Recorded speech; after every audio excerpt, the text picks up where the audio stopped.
So hello friends, welcome to the video. Inequality का अगला part शुरू करते हैं। एक बहुत ही इंपॉर्टेंट रिलेशन आज हम लोग करेंगे जिसमें आप में से कई लोग को डाउट भी रहती है और application wise it is very very important. Recently भी कैट में और बाकी एमपी एंट्रेंस एग्जाम में लगातार सवाल आते रहते हैं। What is that? बेसिकली आज हम स्टडी करेंगे कुछ important relations and the main one is the relation between arithmetic, geometric and harmonic mean. ठीक है, जो हम बोलते हैं ना, A M is more than equal to G M which is more than equal to H M, उसकी आज detail में बात करेंगे अलॉन्ग विद एप्लीकेशन कि भाई कैट में सवाल आते किस तरह के। ठीक है, सिंपल सा रिलेशन है, क्वेश्चन सॉल्व करेंगे। ठीक, तो पहले रिलेशन सुन लो आप। दो तीन छोटे रिलेशन हैं and then we are done. पहला, अगर हमारे पास कोई कुछ n या कोई भी एनी नंबर ऑफ, मतलब उसको n मान लेते हैं, positive real numbers, n positive real numbers, ये ध्यान रखना, पॉजिटिव भी और रियल नंबर्स। ठीक है, तो इन सारे n पॉजिटिव रियल नंबर्स का जो अरिथमेटिक मीन होगा that will be more than equal to इन्हीं नंबर्स का geometric mean, that will be more than equal to इन्हीं नंबर्स का हार्मोनिक मीन। ठीक है, n positive real number. Clear होगी बात? अब ध्यान रखिएगा पहली चीज कि ग्रेटर वाली बात समझ में आती है, इक्वलिटी कब होगी? इक्वलिटी तब होगी जब ये सारे नंबर आपस में बराबर हो जाएंगे। So when the numbers are equal, तो इस रिलेशन में भी इक्वलिटी आ जाएगी। अब A M G M H M का फॉर्मूला क्या होता है, एक बार दो नंबर्स के लिए देख लेते हैं।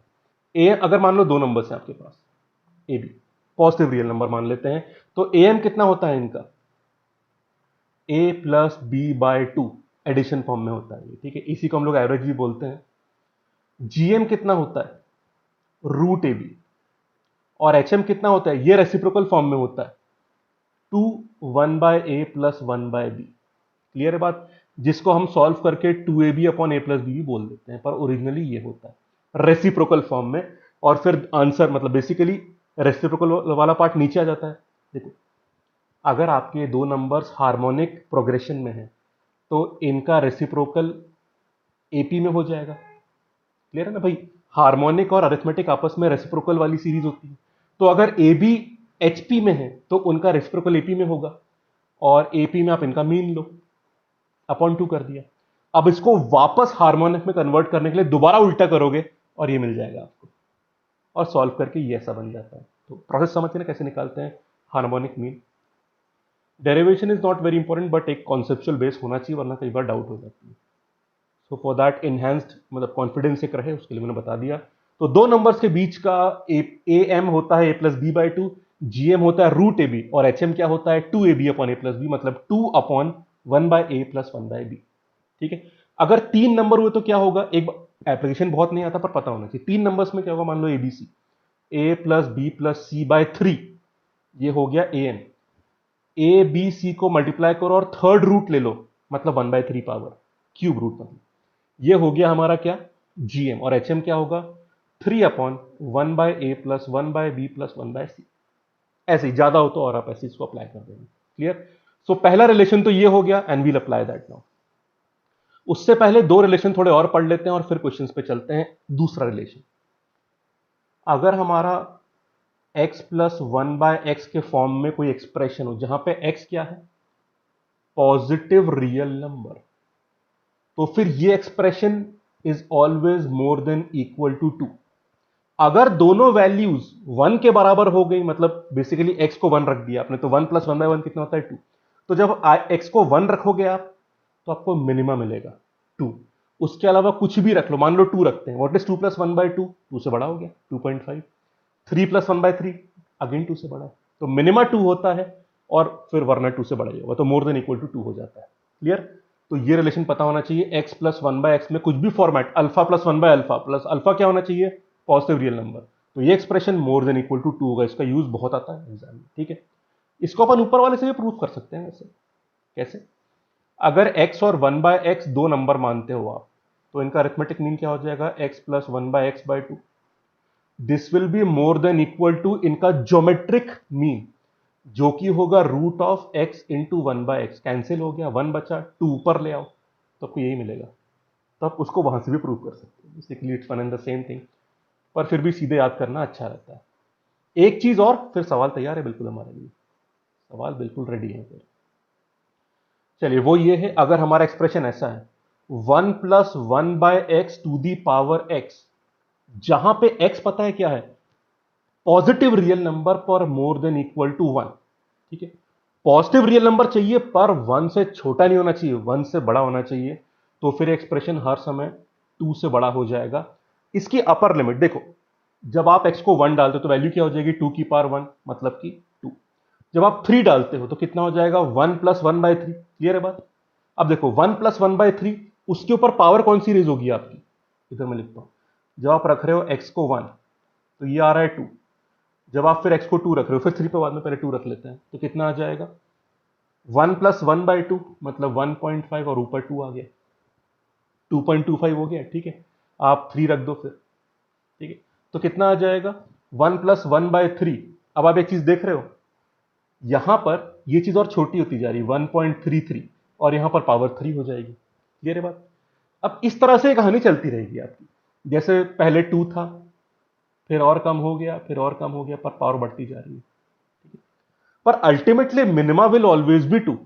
इसका मैक्सिमा जब x इंफिनिटी को अप्रोच करेगा तो this expression will tend towards somewhere around 2.8 के आसपास कुछ ऐसा वैल्यू आती है, पर उससे कम ही रहेगा ये।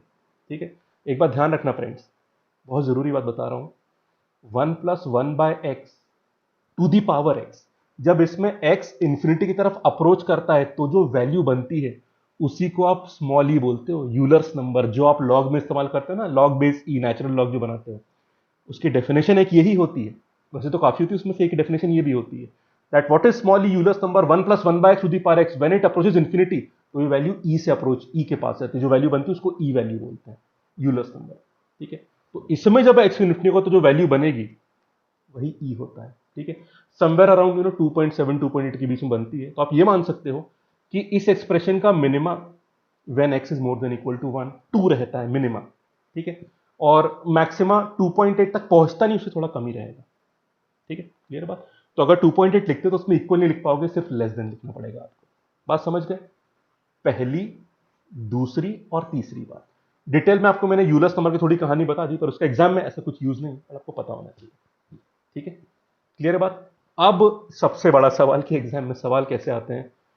सबसे रिसेंट कैट में 2020 वाले में इस तरह के 2 सवाल आए हैं, हम उन्हें सॉल्व करेंगे। ये देखिए, कैट 2020, पहले ये वाला कर लेते हैं। फॉर रियल एक्स, ठीक है, find the maximum possible value. अब यहां पे बात हो रही है, यहां पे अब ध्यान से सुनना, x upon root of 1 plus, और ये 4 हो गया। सॉल्व करें। अब एक छोटी सी बात समझना, x को नीचे ले जाते हैं, अगर हम नीचे ले जाएंगे तो क्या हो जाएगा, बेसिकली ये x नीचे हटा के ये 1 रख दो, नीचे 1/x रहा होगा, रूट के अंदर ले जाओ तो क्या बन जाएगा, x रूट के अंदर मतलब 1/x रूट के अंदर 1/x² बन के जाएगा। तो ये हो जाएगा 1/x² प्लस 4 पार कैंसिल करते तो x² बचेगा। क्लियर है या नहीं। ठीक है, तो अब देखो फॉर्मेट थोड़ा सिमिलर सा मिला आपको। अगर x² अल्फा है तो नीचे क्या बन चुका है आपका, अल्फा प्लस 1/अल्फा। देखो सीधी फॉर्म मिल गई, बस x को नीचे डिनोमिनेटर में लाना था, आपको सीधे फॉर्म मिल गई। अब आप एक बात बोलोगे, सर इसमें तो x बोला है, पॉजिटिव तो बोला नहीं। अल्फा पॉजिटिव तो अपने आप हो ही गया क्योंकि स्क्वायर है, स्क्वायर इज ऑलवेज पॉजिटिव, तो कंडीशन मीट हो गई आपकी। अब सुनो, आपको इसका मिनिमा मिल सकता है और ये डिनोमिनेटर में है, तो जब ये मिनिमा होगा तब पूरा एक्सप्रेशन मैक्सिमा होगा, और पूरे का मैक्सिमा ही पूछा है, और इसका मिनिमा 2 हो सकता है, तो 2 रख दो, रूट बाहर से है, ये एक्सप्रेशन का मैक्सिमा हो गया, यही आपका आंसर है। क्वेश्चन में ऑप्शंस दिए हुए थे, उनमें से ये ऑप्शन था, जो भी एबीसीडी मतलब जो भी होगा आप मार्क कर दीजिएगा। बताओ फ्रेंड, सिंपल कहानी थी या नहीं थी। एक स्टेप, मतलब मुझे लगता है इसमें आपको कुछ सॉल्व करने की जरूरत भी नहीं। इस तरह से बस आपको एक बात पता होनी चाहिए कि अभी इसमें कुछ भी समझ में नहीं आ रहा है, थोड़ा बस दिमाग लगा के इसको डिनोमिनेटर में ले आओ, सब कहानी समझ में आ जाएगी। तो थोड़ा सा मॉडिफाई करना पड़ता है और क्वेश्चन आपका आराम से आ जाता है। कितनी स्ट्रेट फॉरवर्ड एप्लीकेशन थी यहाँ पे। एक और सवाल देखते हैं, ये वाला तो थोड़ा एप्लीकेशन पार्ट आपको क्लियर हो जाएगा। इसमें दिया है x प्लस वाई 102 के बराबर, और हमें मिनिमम पॉसिबल वैल्यू इसकी चाहिए, किसकी चाहिए, 2601, ब्रैकेट में है 1 प्लस 1/x 1 प्लस 1/y। फिलहाल ये किसी भी फॉर्मेट से मैच नहीं कर रहा। ठीक है, कोई बात नहीं, एक बार ब्रैकेट ओपन करके देखते हैं, शायद कुछ कहानी बन जाए। तो क्वेश्चन को अपफ्रंट देके गिव अप मत करा करो, आप जानते हो थोड़ा मॉडिफाई वो उम्मीद करता है। तो एक बार ब्रैकेट ओपन करके देखते हैं क्या होता है। 1 प्लस 1/x प्लस 1/y और एक टर्म दोनों का मल्टीप्लाई, मतलब ये आ जाएगा। ठीक है, क्लियर बात, कोई डाउट तो नहीं है इसमें। अब देखिए ध्यान दीजिए, हमें दिया है x plus y, x plus y upon 2 क्या होता है, am। ठीक है, मतलब हमें am तो आराम से मिल सकता है x प्लस वाई बाई 2।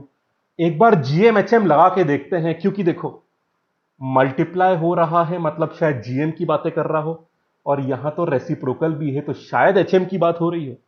तो एक बार एक्सप्रेशन अपन लिख के देखते हैं, ये जो अपन ने लिखा था यहां पे ये वाला, देखते हैं कहानी क्या बनती है। क्लियर है बात, चलो x और y को दो नंबर मान लेते हैं, तो am is more than equal to, अब मैं लिख रहा हूं am is more than equal to gm which is more than equal to hm। बढ़िया है, इसकी वैल्यू अपने को पता है, x प्लस वाई कितना है 102, तो ये 51 हो गया। अब एक बार 51 को इसके साथ लो, एक बार इसके साथ लो, तो देखते हैं वो यहां पे पुट करने लायक हालत में आता है नहीं आता। फिलहाल तो अपने को जितना पता है उतना समझते हैं, क्योंकि यहां पे एम जीएम दिख रहे हैं, सॉरी जीएम एचएम दिख रहे हैं, और यहां से एम के मिलने की चांसेस है। तो we are just trying how does this frame out. पहले इन दोनों को ले लो आप, तो root x y is less than equal to 51, तो x y is less than equal to 51 का स्क्वायर कर लिया जाए, तो 51 5 और 12 2601, 2601। पर अपने को क्या चाहिए फ्रेंड्स, एक्स वाई चाहिए या 1 अपॉन एक्स वाई चाहिए, हमारे पास यहाँ पे 1 अपॉन एक्स वाई बैठा हुआ है। तो दोनों साइड्स का रेसिप्रोकल ले लो। दोनों साइड में आप जब भी रेसिप्रोकल लेते हो तो इनइक्वालिटी बदल जाती है, ध्यान रखना। ठीक है, ये बात मैं रिपीट कर दूं आपको, सुनना ध्यान से। जब भी कोई इनइक्वालिटी होती है, जब हम दोनों तरफ माइनस से मल्टीप्लाई करते हैं, मतलब दोनों तरफ का साइन पलट देते हैं, तो इनइक्वालिटी भी चेंज हो जाती है। और जब हम दोनों तरफ का रेसिप्रोकल ले लेते हैं तो भी इनइक्वालिटी बदल जाती है। ये दो केस कंप्लीटली क्लियर होने चाहिए। माइनस से मल्टीप्लाई करना, ठीक, जैसे फ्रेंड्स 7 -4 से बड़ा है, साइन बदलो, -7 और 4, अब उल्टा हो गया ना। उसी तरह से अगर 3 2 से बड़ा है, पर 1/3 और 1/2 में अब ये बड़ा हो जाएगा, उल्टा हो जाएगा। तो माइनस से दोनों तरफ मल्टीप्लाई करना, ठीक है, और दूसरी बात रेसिप्रोकल लेना, ये दो बातें। पर हां, अगर ऐसा लिखा है y plus 3 is more than equal to x plus 2, अब इसमें आप 2 को यहां ले आते हो तो y प्लस 1 लिखते हो, तो फिर इनइक्वालिटी ऐसे प्लस माइनस में इनइक्वालिटी चेंज नहीं होती। ठीक, माइनस से मल्टीप्लाई में और रेसिप्रोकल में, इन दो का स्पेशल ख्याल रखना पड़ता है आपको। एक सेकेंड, इसको मिटा देते हैं। चलो फ्रेंड्स, तो अपने को एक कहानी तो मिल चुकी है, एक कहानी तो मिल चुकी है। इसमें देखते हैं क्या करते हैं, तो एक काम करते हैं, इसको दूसरे इसके हाथ ले लो अब। तो 51 is more than equal to 2 upon 1/x plus 1/y। ठीक, अब रेसिप्रोकल ले लेते हैं, तो 1/51, तो ये इनइक्वालिटी बदल गई, यहां पे 1/x और 1/y ऊपर आ गया और 2 नीचे आ गया। 2 को उधर ले जाओ तो क्या कहानी बनी, 1/x plus 1/y is more than equal to 2 upon 51। मैंने 1/x और 1/y को पहले लिख दिया, पर इनइक्वालिटी अब चेंज नहीं करी है मैंने, क्योंकि मैंने कोई माइनस से तो मल्टीप्लाई किया नहीं यहाँ पे। क्लियर बात। पर रेसिप्रोकल जब लिया था, तो फिर एक बात जरूरी ध्यान रखना फ्रेंड्स, अगर इसको रेसिप्रोकल ले रहा हूं तो मुझे इनइक्वालिटी बदलनी पड़ी, अगर इसको क्रॉस मल्टीप्लाई में देखूंगा तो नहीं बदलनी पड़ेगी आपको। अगर मैं इमेजिन कर लूं कि इसको मैं इधर ले गया और इसको नीचे ले आया, तो 1/x plus 1/y cross multiply में फिर इनइक्वालिटी बदलती नहीं है, ये मोर देन इक्वल टू रहेगा और 2/51। तो आप इसको रेसिप्रोकल के फॉर्मेट में भी प्रोसेस कर सकते हैं और क्रॉस मल्टीप्लाई में, एक में बदलती एक में नहीं बदलती, पर आउटकम दोनों में सेम आता है, अलग चीज नहीं है, आउटकम सेम आता है। तो कोई एक ही काम करना, आराम से क्लियर हो जाएगा। दो बातें आ चुकी हैं फ्रेंड्स, अब देखते हैं आंसर क्या बनता है।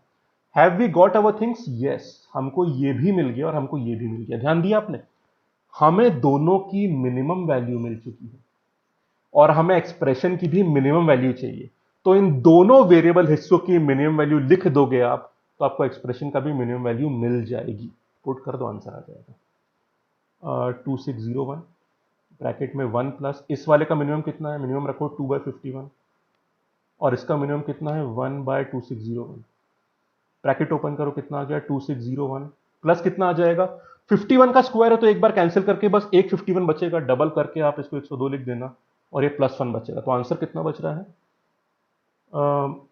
2704 आ गया आंसर, 2704 बिल्कुल सही आंसर आ गया। तो देखा आपने, शुरू में कितनी अजीब सी चीज लग रही थी, आपने बस एक स्टेप की मेहनत करी और कितना बढ़िया ब्यूटीफुल क्वेश्चन, एएम जीएम और एचएम तीनों इस्तेमाल करवा दिए, वरना सवाल में अक्सर कोई एक ही यूज होता है, इसमें सिर्फ एक ही यूज हुआ था, इसमें दोनों यूज करवा दिए, पर कितना सिंपल यूज था बताइए आप। ठीक है, तो इस तरह से हमारे ये 2-3 रिलेशन यूज होते हैं। तो यहां पे रिलेशन वाली कहानी खत्म। और एक और बात, साइन चेंज वाली बात मैंने बताई आपको, तो आई थिंक उसमें क्लैरिटी आ गई होगी। ठीक है, अब एक छोटी सी बात और रहती है, maxima and minima in case of inequalities, उसकी बात और करें पर अगली वीडियो में करेंगे क्योंकि वो एक डिफरेंट टॉपिक है, डिफरेंट सब टॉपिक ये कहा जाए। ठीक, तो इनइक्वालिटी जो थोड़ा ट्रिकी टॉपिक होता है, आई थिंक होपफुली अब थोड़ी क्लैरिटी इसमें आ रही होगी, थोड़ा कॉन्फिडेंस आ रहा होगा किस तरह से होता है। और भी क्वेश्चंस करेंगे जो इस पूरी थ्योरी से काफी अलग जेनेरिक क्वेश्चंस आते हैं, उनकी बात भी करेंगे हम लोग, पर फिलहाल एक एक करके चीजें निपटा रहे हैं, तो बात ऐसी है कुछ। ठीक है, थैंक यू सो मच, अब कल मुलाकात होगी आपसे। कमेंट कर दीजिएगा प्लीज, वीडियो लाइक कर दीजिएगा और सब्सक्राइब बटन और बेल आइकन दबा दीजिएगा। Okay, thank you so much, have a nice day, कल मिलते हैं, टेक केयर। कमेंट जरूर कर देना, दैट विल बी यूजफुल, आपके फीडबैक काफी इंपॉर्टेंट होता है। Thank you, take care.